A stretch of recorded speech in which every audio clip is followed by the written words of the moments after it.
मानोना खाम्फाया इउपिपिएलआवनो जइन जाहां नालाय थेवबो बिपिएफआव जेसेबांसिम थागोन खाम्फाया एसेबांसिम आं खाम्फाखौ रायनो गोनां जागोन। खाम्फा बिथांमोन बायदिया आरो जोंनि एरियानिनो गोबां बिपिएफआ जौजों जुवाजों ड्राग्सजों जेब्लायबो इनभल्भ जाबाय थायो। कालि फुजायाव हाग्रामामोन बायदिया 3 कोटि 4 कोटिनि समानि खालामनानै जुवा गेलेयो।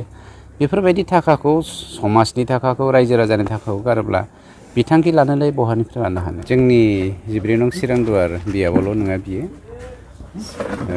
मानब गेदेर प्रमद बर' बिथांनि दैदेननायाव गं 40टा बियाबनि सिङाव दिनै जोंनि बिटिआर सरकारा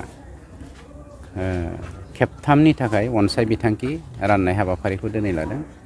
बिदिनो जोंनि बावहायबो चिरांदुवार बियाबाव 239 सा अनसाय बिथांखि जोंनि जा बिथांखि मिशन बेनिफ्राय जोङो 5,000 हरै जोङो गासै 239 सानो चेक होनो नागिरदों। बेनिनो दिनै 40टा बियाबाव दिनै मोनसे हाबाफारि लादों।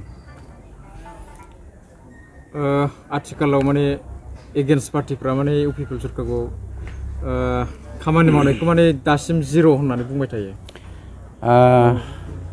बिसोरनि 17 बोसोर सरकार खुंनाय आरो जोंनि 3 बोसोर सरकार खुंनाय बेनि गेजेराव बिसोरो जुदि 2% मावदोंब्ला जोङो 200% मावदों बिनि प्रमान जोंनाव गोबां दङ। गतिके मोनसे खोथाखौ जों मावाखै बेनिफ्राय जों गोजानाव थादों आरो बेयाव जों गेजेनबो जादों। जौ जुवा ड्राग्स उन्दै सेंग्रासा सिख्लासाफोरखौ बायदिसिना एन्टि ससियेल एलिमेन्टआवहाय इनभल्भ जाबोनो इनकारेज होनाय जायनि जाहोनाव दिनै बर' समाजाव ड्राग्सनि इम्पेक्टआ मोनफ्रोमबो न'खराव गोग्लैदों। बिनि दायानो जादों हाग्रामा बाहिनी, बिनि दायानो जादों खर' गैयै खांख्राइफोरनि दैदेननायनि जाहोनाव जादों। गतिके बिथांमोना जेखि बुंबायानो थायाथों मानो बिथांमोना जोबनो थांगासिनो आरो माब्लाबाबो बेफोरबायदि दालाल माने ग्रुपनि बा दालाल मोनसे फालोजों जोंनि बर' हारिया जोंनि बिटिआर बासिया दैदेनजाया बे स्पस्ट जानानै फैखाबाय।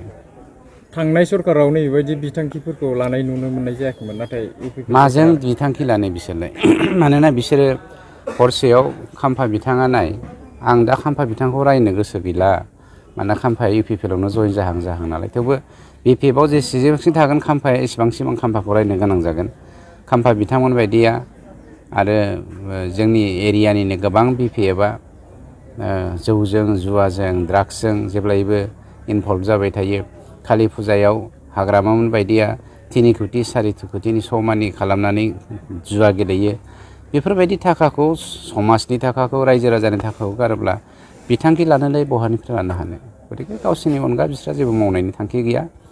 आं दाखालिनिफ्राय बुंबाय दङ खांख्राइया जेरै बाल्थिङाव दोनब्ला गुबुन खांख्राइखौ मानखोनो खाबु होआ 10टा आथिंजों खेबथाबना लाखिजोबलाय लायो। थिग बेफोरबायदिनो नोंथां बायदि आं बायदि लेखा गोरों सेंग्रा सिख्लाफोरखौ गोजौआव दैखांनाय आरो मोनसे हारिजों मोनसे हारि जौगालायनाय बेफोरखौ बिसोरो मालाबाबो लुबैयामोन। जायनि जाहोनाव ब्लाड सेड खालामदोंमोन, बिदा फंबायनि गेजेराव थैनि बाना बोहैहोदोंमोन। बेफोरखौ जों बिदि हाग्रामानि समनि 17 बोसोरनि जा मावनायखौ जों बावगारनो हाया। खिन्थु बर' फिसा हिसाबै जों मालाबा निमाहा होनो लुबैयो। खिन्थु बिथांमोननि जा दानि एक्टिभिटिस खालामफिननो नागिरनाय बेखौ नायोब्ला निमाहा होजाथाव मोनसे ग्रुप नङा होननानै जों सानो। सार खाम्फा बरगयारि बिथाङा एमपि इलेक्सन गेलेनो दा थियारि जागासिनो दं। पार्टियाव जेसेबांसिम थागोन एसेबांसिम बियो पार्टिनि जानानै खामानि मावखानांगोन। गतिके बे स्वाभाबिक। खिन्थु नायबाय थाबानो जाबाय साननैसो उनाव खाम्फाया जोंजों जाबायदि सोमोन्दो दङ बावैसोनो आं दाखालिबो बुंखाबाय 14 नं चिरांदुवार बियाबाव खाम्फाया सिनियर सासे पलिटिसियान हिसाबै दैदेनगिरि हिसाबै आं बिथांनो हगारना होनो राजि। आंहा बेवहाय जेबो बुंनांगौ गैया। पलिटिक्सआ देरसिन नङा। हारि फोसाबनायनि थाखाय हाग्रामाखौ नागारनानै खाम्फाया जोंनाव फैनो नागिरदों बेखौ जों वेलकाम बानायो।